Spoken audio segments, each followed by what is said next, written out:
او په دغه حوالې باندې په پاکستان باندې څه بین الاقوامي دباو ده د هغوی په دې کې څه مفادات دي دا ټولې خبرې موږ په قبایلو ښکاره کړلې د قبایلو یوه لویه جرګه تیاره شوه او هغه جرګې په اسلام آباد کې د پاکستان له تمام سیاسي قیادت سره ولیدل د پاکستان له تمام مذهبي قیادت سره ولیدل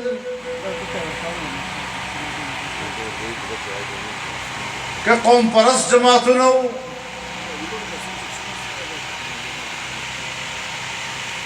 که مختلفو مکاتب فکر و تنظیمونه وو دا ټول په یو ځای سره کښېنستل قبایل او دوی سره مخامخ شول قبایلو خپله زړه ورته وکړله او پاکستان سیاسي قیادت د دوی زړه په هغه ومنله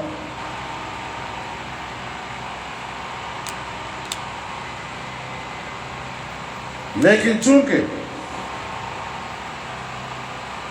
په داخل کې هم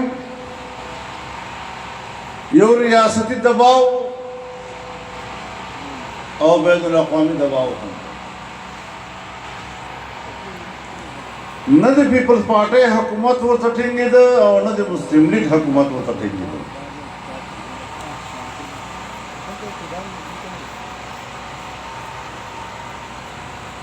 او دا به ویل چې FCR یو تور قانون یو لعنت موږ له دغه قانون نه ځان خلاصول غواړو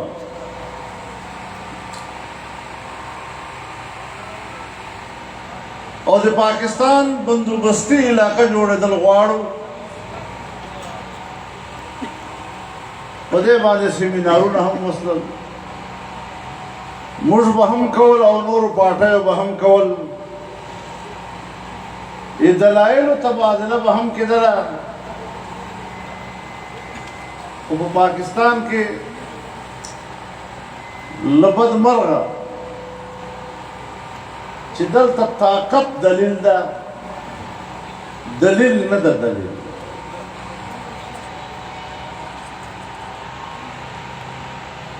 هر خبره په قوم باندې په زور منل په هر خبره کې جبر کول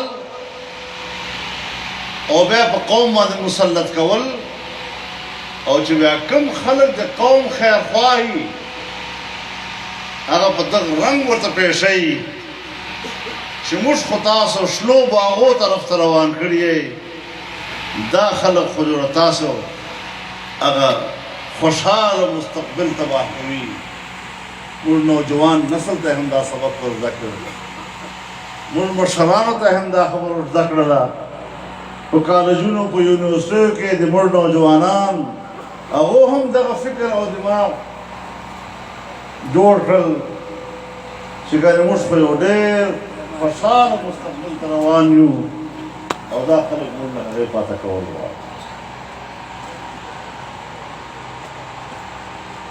د مغربي تهذیب یو بنیادی علامه دا ده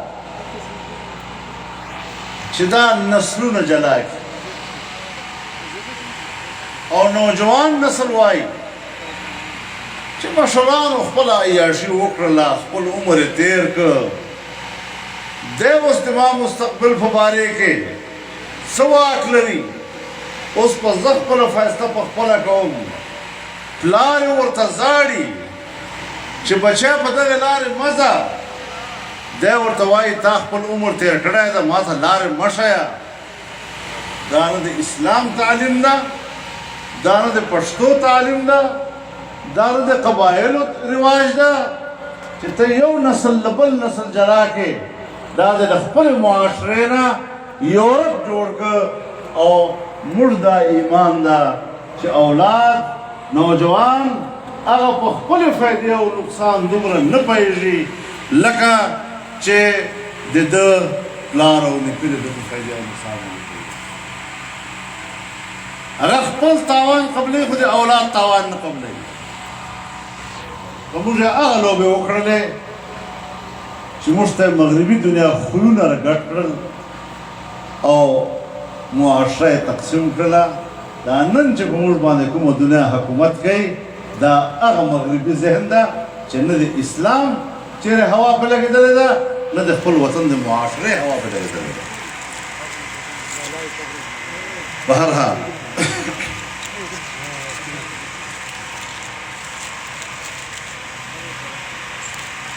قبائل کے انضمام کا فیصلہ کیا. ایک جھوٹی رپورٹ تیار کی گئی اور ہم نے پارلیمنٹ میں اس رپورٹ کے جھوٹ کو واشگاف کر کے پیش کیا.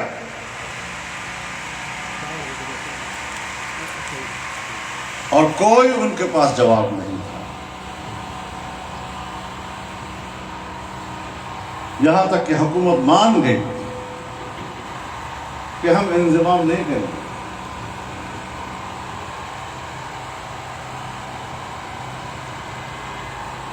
پھر کہاں سے دباؤ آیا؟ ایک مسئلہ جو کئی دہائیوں سے چل رہا تھا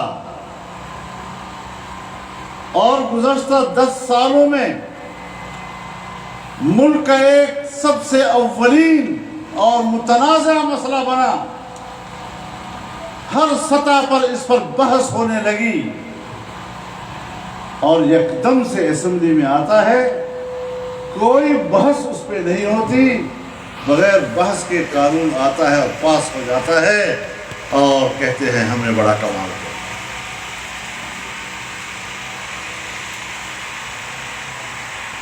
ہم نے ان سے یہ بات بھی کہی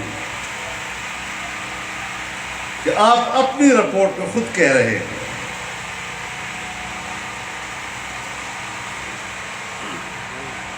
کہ قبائلی علاقوں کو بندوبستی علاقوں کے برابر لانے کے لیے 10 سال چاہیے. تم نے یہ بھی لکھا ہے کہ قبائلی علاقوں کو 10 سال میں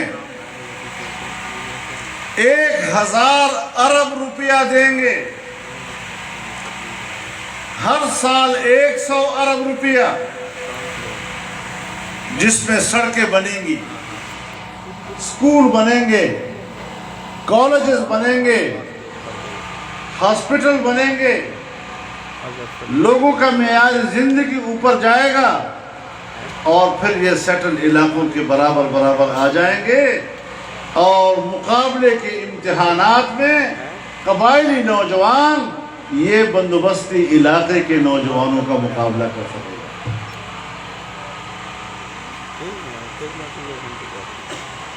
اس فیصلے کے آج 2 سال پورے ہو گئے. ہم نے اس وقت بھی کہا تھا کہ اگر آپ نے یہ کام کرنا ہی ہے ہمیں چھوڑ دو، ہمارے موقف کو چھوڑ دو، لیکن قبائلی عوام سے پوچھ لو تاکہ قبائلی عوام کی رائے سامنے آ جائے. اور ہم نے یہ بھی کہا تھا کہ اگر آج آپ قبائلی عوام سے نہیں پوچھیں گے تو پھر انڈیا کشمیر کے بارے میں کشمیری عوام سے نہیں پوچھے گا اور وہ کشمیر پر قبضہ کر لے گا. ساری باتیں ہم نے کہی.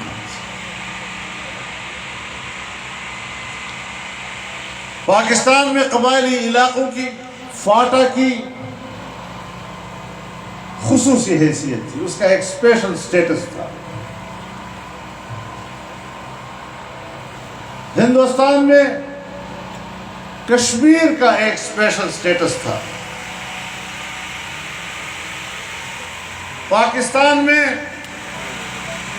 آئین کے آرٹیکل 245 کے تحت اس خصوصی حیثیت کو تحفظ حاصل تھا۔ ہندوستان میں کشمیر کی خصوصی حیثیت کو ہندوستانی آئین کے آرٹیکل 370 کا تحفظ حاصل تھا۔ پاکستان میں ہماری پارلیمنٹ اور اسمبلیاں فاٹا کے بارے میں قانون سازی کا اختیار نہیں رکھتی تھی۔ ہندوستان میں ہندوستان کی پارلیمنٹ کشمیر کے بارے میں قانون سازی کا اختیار نہیں رکھتی تھی۔ پاکستان میں پاکستان کا آئین غیر مؤثر تھا۔ ہندوستان میں کشمیر کے اندر ہندوستان کا آئین غیر مؤثر تھا۔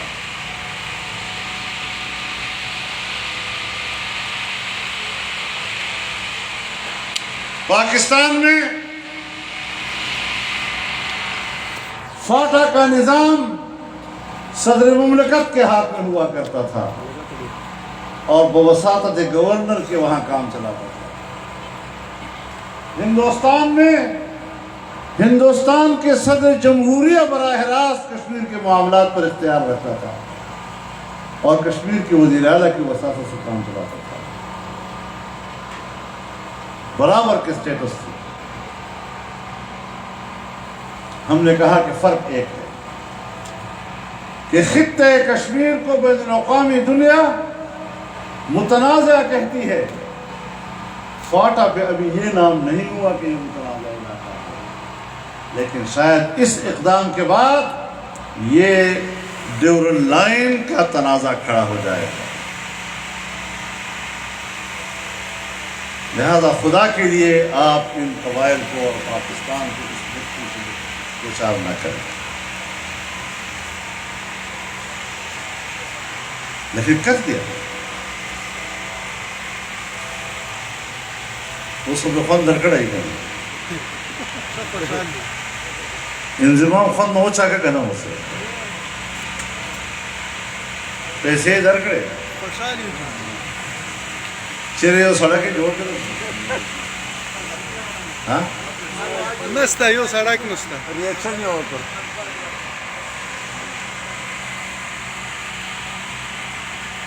نو کم از کم دور خو پتہ ولګه ده چې دا اپریشن یې څه د پات روان خو نتیجه یې دغه نه حاصله. اب آپ مجھے بتائیں کہ آج تک فاٹا کو 1 روپیہ نہیں دیا گیا. آج بھی فاٹا میں امن و امان نہیں ہے. مسلح گروہ گھروں میں داخل ہو کر لوگوں کو قتل بھی کرتے ہیں اور ان کے مال کو بھی لوٹتے ہیں. میں غلط بات تو نہیں کر رہا ہوں؟ ایسا ہے یا نہیں؟ حقیقت ہے، حقیقت. اور میں بتانا چاہتا ہوں آپ ہی کے وزیرستان کا اور وزیرستان کی بھی تحصیل وانا کی بات کرتا ہوں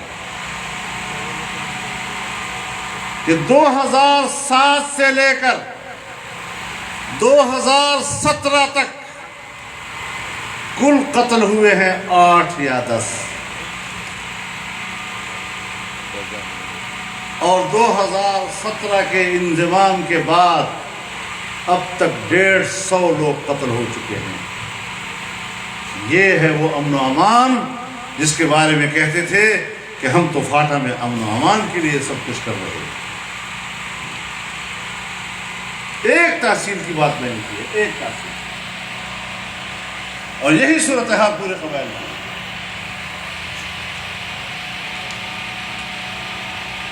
اب سیاسی حوالے سے اگر سینٹ میں آپ کی 8 یا 12 نشستیں تھیں سب کے سب ختم ہو گئے.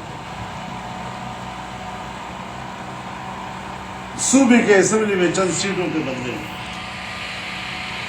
تو ہم نے کہا کہ اگر کرنا ہی ہے تو پھر صوبہ تو بناؤ، تاکہ سینٹ کی سیٹیں بھی تمام دوسرے صوبوں کے برابر ہوں،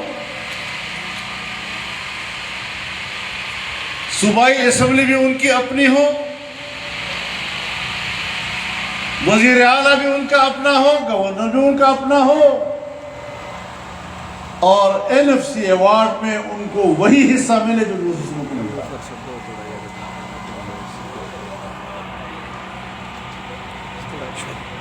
پہلے کہتے تھے جی سندھ پیپل پارٹی کی حکومت ہے وہ پیسے نہیں دے رہے، NFC ایوارڈ میں ہمارا حصہ وہ نہیں ڈال رہے ہیں فاٹا کے لیے۔ اب تو 3 صوبے آپ کے ہاتھ میں ہیں، تو سندھ کو چھوڑیے، آپ کے تینوں صوبے آپ کو 1 روپیہ دینے کے لیے تیار نہیں ہو رہے، کیوں؟ یہ کیا سازش ہے قبائل کے خلاف؟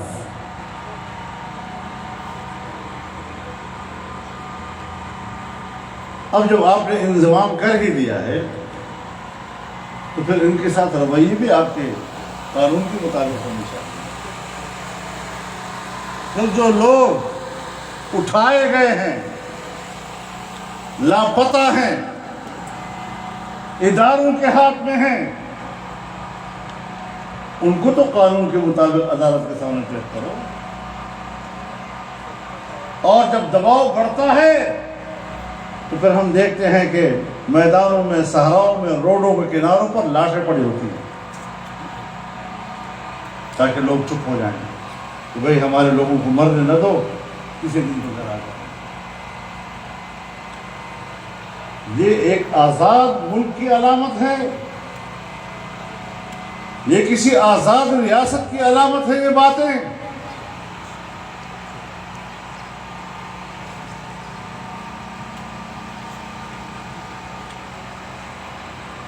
اور آج بھی میں دیکھ رہا ہوں کہ یہاں ڈیرہ اسماعیل خان گئے، پشاور میں، جگہ جگہ پر مسعود قبیلے کے لوگ، وزیر قبیلے کے لوگ، وہ اپنے گھروں کے جو مسمار کر دیے تھے اس کے معاوضے مانگ رہے ہیں، اور وہ کو نہیں مل رہے۔ ان کے پیارے ان کے لیے وہ مطالبے کر رہے ہیں، آج ان کے پیارے ان کو مہیا نہیں کیے جا رہے۔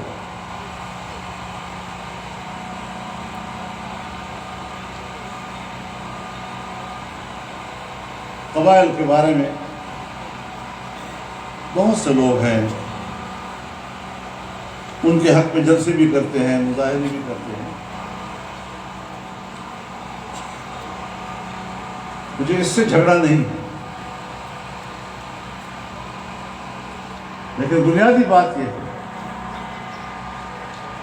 کہ آج انضمام کی صورت میں جو قبائل پہ گزر رہی ہے، تم آج فوج کو گالی دیتے ہو، جبکہ آپ آپریشنوں میں فوج کے ساتھ تھے۔ آج آپ فوج کو گالی دیتے ہیں، جبکہ انضمام کے لیے آپ ان کے ساتھ تھے۔ قبائلی عوام کو ان سوالوں کا جواب کون دے گا؟ جذباتی ماحول پیدا کر کے ہمدردیاں حاصل کرنا،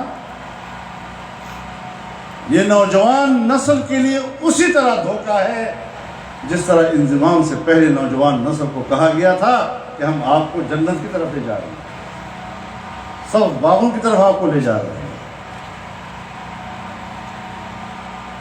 تو میرے محترم دوستو،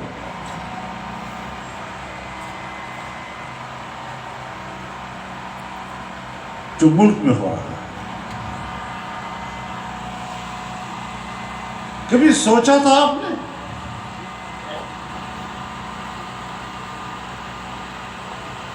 کہ ایک ایسا وقت بھی آئے گا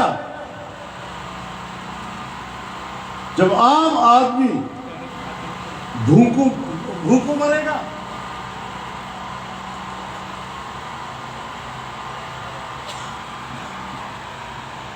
آج غریب آدمی اپنے بچے کو صبح و شام کی روٹی دینے کے قابل نہیں ہے، بازار سے راشن خریدنے کے قابل نہیں ہے،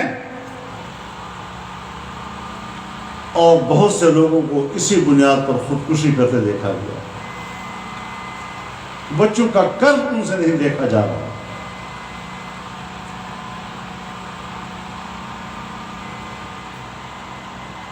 مجھے خود کچھ لوگوں نے کہا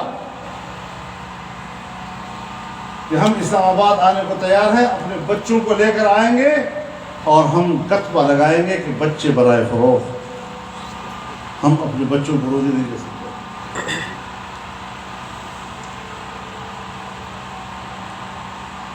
اس کے لیے یہ حکومت لائی گئی.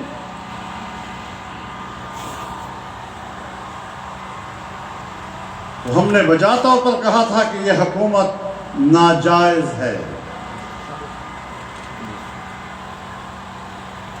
پاکستان کا اگر آئین ہے اور قانون ہے تو پھر قانون کے مطابق ہونا چاہیے. اگر پاکستان جمہوری ملک ہے تو پھر حکومت جمہوریت کی بنیاد پر ہونا چاہیے. پھر الیکشن میں دھاندلی نہیں مانیں گے. آپ کا ووٹ چوری کیا جاتا ہے اور آپ کو اپنے ووٹ کے تحفظ پر کوئی قدرت حاصل نہیں.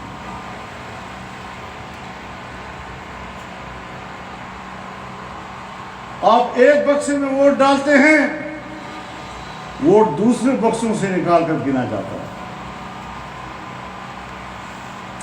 الیکشن آفس میں ایک نتیجہ تیار ہوتا ہے، ٹی وی پر دوسرا نتیجہ لوگ سنتے ہیں.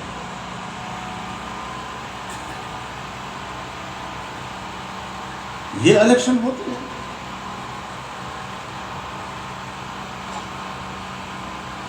ہم نے اس الیکشن کو شامل کیا. ایک بات بڑی واضح ہے کہ جب ہمارا دعویٰ ہے کہ پاکستان ایک آزاد ریاست ہے تو آزاد ریاست میں آئین اور قانون کے خلاف کسی کو اجازت نہیں دے سکتے کہ وہ اپنے جبر اور طاقت کی بنیاد پر ہم پر فیصلے مصرف کرے. پھر فیصلے آئین کے تحت ہوں گے، فیصلے قانون کے تحت.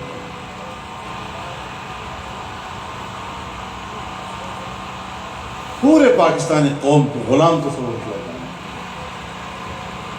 کہ جیسے ان کا کوئی اختیار ہی نہیں. اور میں نے خود سنا ہے بڑے بڑے ذمہ دار لوگوں کو، جس وقت میں نے کہا کہ قبائل سے پوچھ لو، ریفرینڈم کراؤ، تو بڑے ذمہ دار لوگوں نے کہا کہ قبائل کون ہوتے ہیں کہ ہم ان سے پوچھیں. شیم شیم شیم شیم. یہاں تک ہم نے سنا.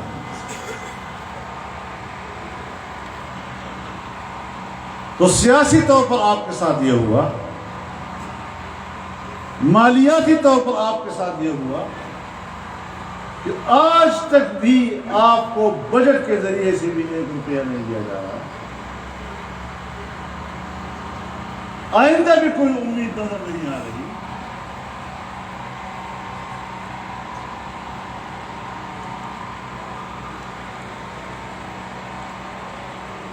سیاسی طور پر آپ تباہ کر دیے گئے، مالیاتی طور پر آپ تباہ کر دیے گئے، جغرافیائی لحاظ سے آپ کے مستقبل کو تاریک کر دیا گیا.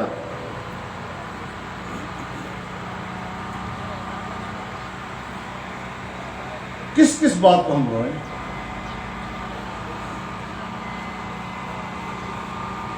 اور میرے قبائل بھائیوں، میں وہ خبر پرسوں کے در تک ہوں، پرسوں کی بس مذہبی ہوگی کہ جمعیت سر اچھا غلط اسوے دے کو 2013 کے اتحاد قبائل کو ساتھ کہ جمعیت سر غلط اسوے دا کو 2018 کے اتحاد قبائل کو سر سوے دا بیچے تا پر ما دمر قربانیاں نے ورکڑی دی اور سباب ما مانے تکلیف راضی اور بیعتن ہے سراؤنات وہ مام کا نکی رہی. لبیک لبیک لبیک لبیک. قائد اشارہ کوا، جے تماشا قائد اشارہ کوا. قبائل را سے پیو پر فارم قبائل را سے پل لوٹے جائیں. قبائلی ماحول خود جرگو ماحول، بڑے سنجیدہ ماحول. د مسئلې په حل چې څرنګه قبایل پوهېږي دا په اسلام آباد کې ناست خلک نه پوهېږي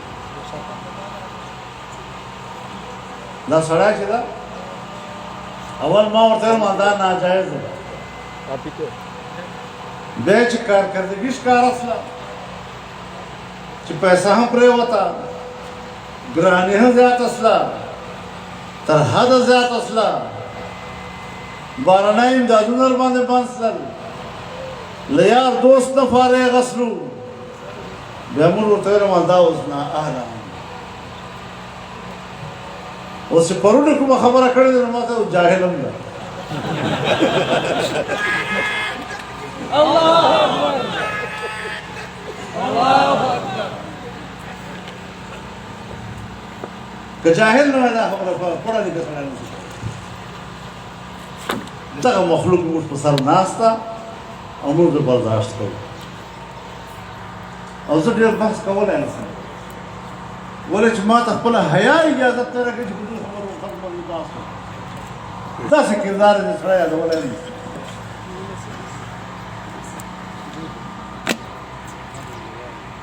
او دا هغه چرګې دي چرګې سپیچر چې خپله مشوکه په غولو کې هم وایي او چیکه یې هم ساتي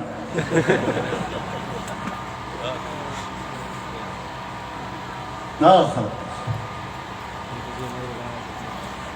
په ککړې مشوکې شرمېږي نه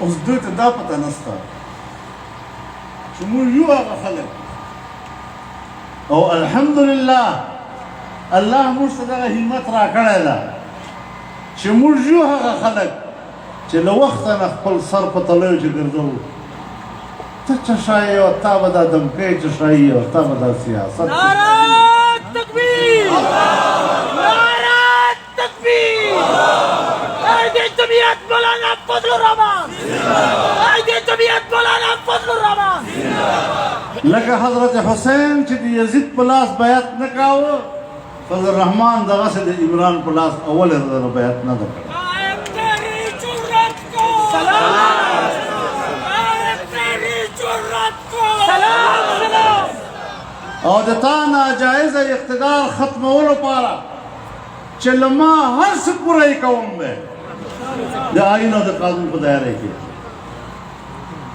او که دې ته بغاوت څوک وایي سل ولې دا بغاوت کوم اسمتا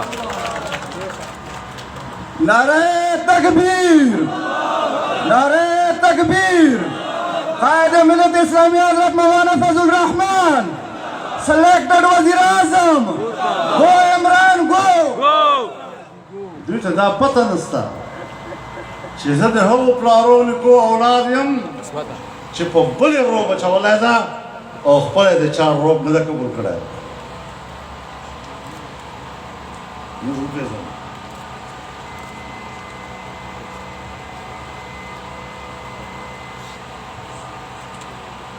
دا چک ولې ولمو ته یې څوک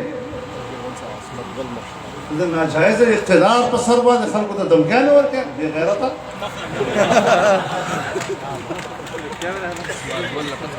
ته په چا اوښتی نه یې پاکستان کې حکومت نشته ورو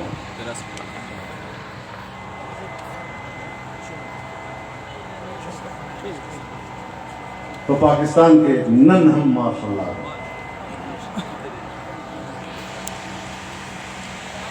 اور موږ آواز په دغه ماحول کې جمهوریت دپاره ده د امریت مقابله آئین او قانون دپاره ده د لا قانونیت مقابله اور انشاءالله دا جدوجہد به تر سره رسوو انشاءاللہ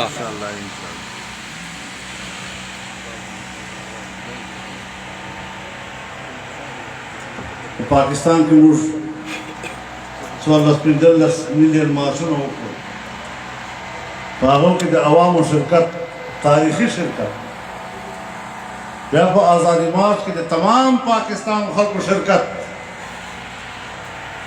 ذهن جوړ کړ پاکستانی سیاست کې یو فکر یو نظریه یو موقف ته ثبات او مضبوطه ورکول دا یو عظیم مقصد دی په تاریخ چې بادشاهانو خلاف په لارو کوڅو کې دغسې شکنځا او د نفرت الفاظ به چا نه اورېدلي لکه د نن حکمرانو مطابق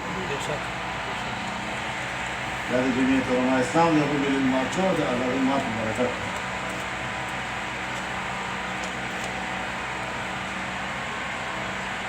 او که د څو مشرانو په لارې کې مونږ پرېښو پکار و چې موږ قدم درېدلی وه مونږ مایوسه سوي وو خو نه مو قدم درېدلی ده نه مایوسه یو موږ نن هم پاکستان عوامو سره موږ ټولې قوم سره ولاړ یو آج بھی ہم بھوکے پیاسے مفلوق الحال عوام کے ساتھ ہیں آج بھی ہم ان کا مقدمہ لڑ رہے ہیں غریب آدمی آج زندگی نہیں گزار سکتا